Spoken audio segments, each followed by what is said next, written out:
Accident, అది కూడా self accident, ఎవరు గుద్దలేదు అంటున్నారు, ఎవరు తోయలేదు అంటున్నారు. మరి అలాంటప్పుడు సెల్ఫ్ యాక్సిడెంట్ జరిగింది. సెల్ఫ్ యాక్సిడెంట్ జరిగితే మరి ఇంపాక్ట్ స్టడీ ఏమైనా చేశారా?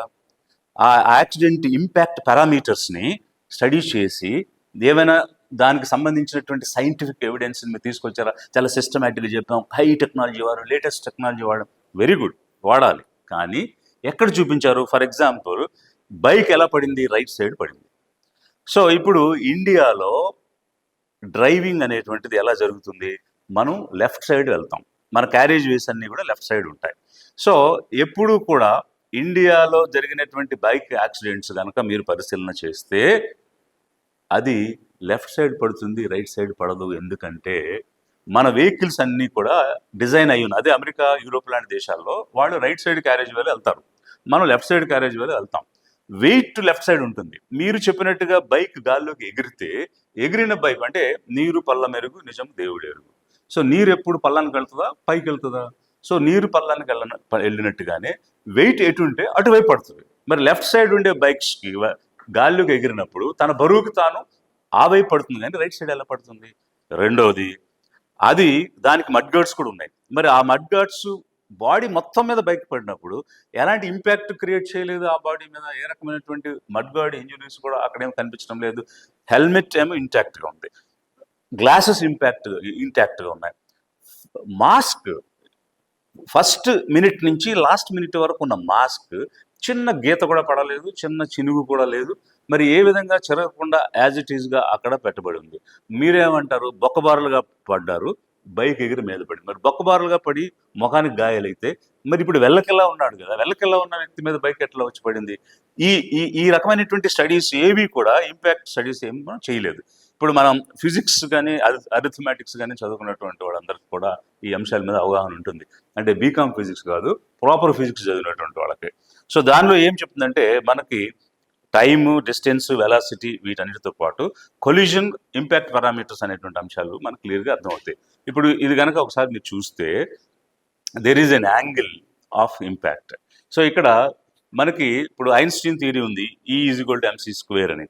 అలాగే ఇప్పుడు రూదర్ఫర్డ్స్ స్కాటరింగ్ అనేటువంటిది మనకి జనరల్గా న్యూక్లియర్ ఫిజిక్స్లోను, అలాగే మెకానిక్స్లోను, క్లాసికల్ మెకానిక్స్లోను చెప్పేటువంటి అంశం ఇది. సో దీని ప్రకారంగా ఏ విధంగా అంటే ఇక్కడ రెండు రకాల హెడ్ ఆన్ కొల్యూజనా లేకపోతే ఒక ఆబ్జెక్ట్ని కొల్యూజనా? ఇక్కడ హెడ్ ఆన్ కొల్యూజన్ లేదు, వెళ్ళి ఒక ఆబ్జెక్ట్ని కొల్యూడ్ అవ్వడం జరిగింది. హెడ్ ఆన్ కొల్యూజన్లో ఇంపాక్ట్ పారామీటర్ 0 ఉంటుంది. బట్ ఇక్కడ హెడ్ ఆన్ కొల్యూజన్ కాదు కాబట్టి ఇంపాక్ట్ పారామీటర్ 0 కంటే ఎక్కువ ఉంటుంది. మరి దాన్ని ఏ విధంగా మీరు సైంటిఫిక్గా అనలైజ్ చేశారనేది ఒక అంశం అయితే, ఇక్కడ క్లియర్గా ఏం చెప్తుందంటే, the perpendicular distance between the path of a object, example car కానీ, అలాగే the centre of target another vehicle కానీ, అనదర్ ఆబ్జెక్ట్ కానీ, at the point of closest approach is the key parameter for understanding the dynamics of the collision. So కొల్యూజన్ని అర్థం చేసుకోవడానికి key parameter అది ఉంటుంది. Its value అంటే the parameter value influence the severity and direction of the impact, అది చెప్తుంది. So దీని ప్రకారంగా మనము యాక్సిడెంట్ని రీకన్స్ట్రక్షన్ చేయాలి. సో ఇక్కడ యాక్సిడెంట్ రీకన్స్ట్రక్షన్ అంటే మీరు సెల్ఫ్ యాక్సిడెంట్ అని చెప్తున్నారు కాబట్టి దాని రీకన్స్ట్రక్షన్ జరిగిందా? ఆ రీకన్స్ట్రక్షన్ ఎలా చేయాలని, in accident reconstruction understanding the impact parameter can help determine angle of impact, అలాగే speed of the vehicles and potentiality of impact. These are the crucial things for reconstructing the event. ఇవి రకరకాలైనటువంటి loss, science చెప్తున్నటువంటి పరిస్థితుల్లో మరి ఈ bike body మీద, పూర్తిగా body మీదే పడింది, అలాగే కాళ్ళ మీద కానీ అక్కడ కానీ పడలేదు. మరి ఇట్లాంటి సిచ్యువేషన్లో ఏ సైంటిఫిక్ ప్రిన్సిపల్ ప్రకారం జరిగినటువంటి యాక్సిడెంట్లో మనిషి వెలకలా పడి దాని మీద బాడీ పడింది? మరి యాక్సిడెంట్ రీకన్స్ట్రక్షన్ అనేటువంటిది చూపించాలి కదా. మీరు సెల్ఫ్ యాక్సిడెంట్ అనేటువంటి దాన్ని పదే పదే చెప్తూ వచ్చారు, అది కూడా తాగి వచ్చారని చెప్తున్నారు. ఇక్కడ మొత్తం ఎంటైర్ జర్నీలో ఎక్కడా కూడా ప్రవీణ్ కుమార్ పగడాల గారికి సంబంధించినటువంటి ఫేస్ అయితే చూపించలేదు, పర్సన్ని ఐడెంటిఫై చేయటం అయితే జరగలేదు. మేబీ క్లోన్ పర్సనా, మేబీ ఇంపర్సనేటా, లేకపోతే చూపించినటువంటి వీడియోలు ఏమైనా మిమిక్ చేయబడ్డాయా? ఎందుకనంటే అతను ప్రవీణ్ కుమార్ పగడాల అన్నదానికి ఎక్కడ కూడా నిదర్శనం లేదు, ఎవిడెన్స్ లేదు, ఫేస్ లేదు. మరి ఆ వ్యక్తి అసలు ఇంటి దగ్గర నుంచి బయలుదేరింది అతనా కాదా? అసలు ఎప్పుడు ఈ వ్యక్తి మాయమైపోయాడు, ఎప్పుడు ఈ వ్యక్తి బయలుదేరాడు అనేటువంటి దానికి ఎక్కడ కూడా ఎలాంటి ఆధారాలు కానీ, ఎలాంటి ఎవిడెన్స్ కానీ, అలాగే ఇదిగో మనిషి అని చూపించినటువంటి ఆధారాలు కానీ ఏమీ కూడా లేవు. అసలు ఫండమెంటల్గా ఒక ప్రశ్న జనాలందరికీ ఎదురవుతుంది ఏంటంటే, 20 రోజులు టైం తీసుకుని ఇన్వెస్టిగేషన్ చేసి కొత్తగా ఏమి చెప్పారు అనేది ఎదురవుతున్న ప్రశ్న. ఎందుకనంటే ఈరోజు మీరు చూపించినటువంటి వీడియోస్ కానీ, మీరు చెప్తున్నటువంటి విజువల్స్ కానీ, ఇవన్నీ పబ్లిక్ ఆల్రెడీ చూసేశారు, వైరల్ అయిపోయినాయి. మన 2 రాష్ట్రాల్లోనూ వైరల్ అయిపోయినాయి. సో సోషల్ మీడియాలో వైరల్ అయిపోయిన వీడియోలు ఉన్నాయి అని పత్రికా విలేకరులు మిమ్మల్ని ప్రశ్నించినప్పుడు మేము ఏ విజువల్స్ అయితే చెప్పామో అవి నిజం కానీ అవేవి నిజం కాదని ఆ రోజు మీరే చెప్పారు.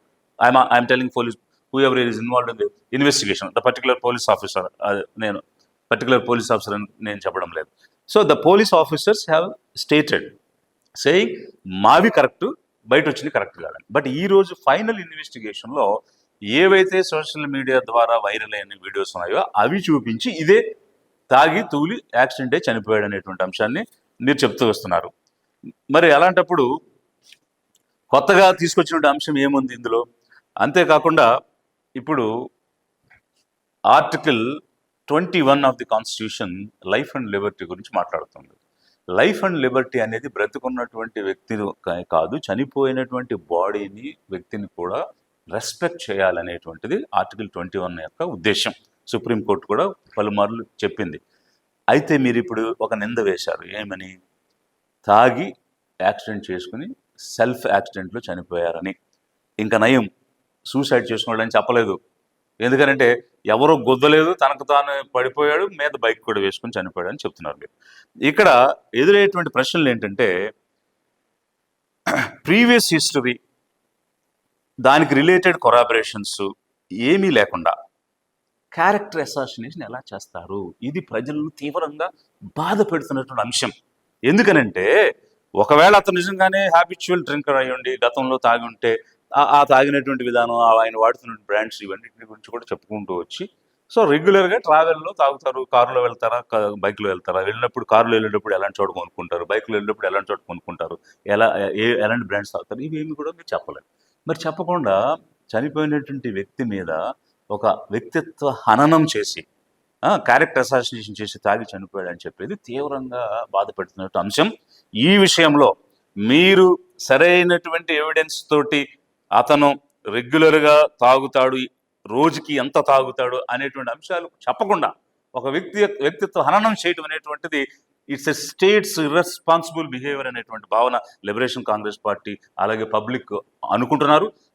From the public point of view, I'm demanding the state to say apology to the people for assassinating his character. అదేవిధంగా మరి ఈ ఇన్వెస్టిగేషన్ అంతా కూడా యాక్సిడెంట్ అన్నదే పోలీస్ ఆఫీసర్స్ నుంచి వింటున్నాం తప్ప హత్యా కోణంలో ఇన్వెస్టిగేషన్ జరిగిందా? హత్యా కోణంలో మేము ఇన్వెస్టిగేషన్ చేశాము. ఏ రకంగా అంటే జనరల్గా పబ్లిక్ ప్రాసిక్యూషన్ సైడ్ నుంచి ఎప్పుడూ కూడా ఇన్అడ్మిసిబుల్ ఎవిడెన్సెస్ అనేటువంటివి లేకుండా ఇన్వెస్టిగేషన్ చేస్తారు.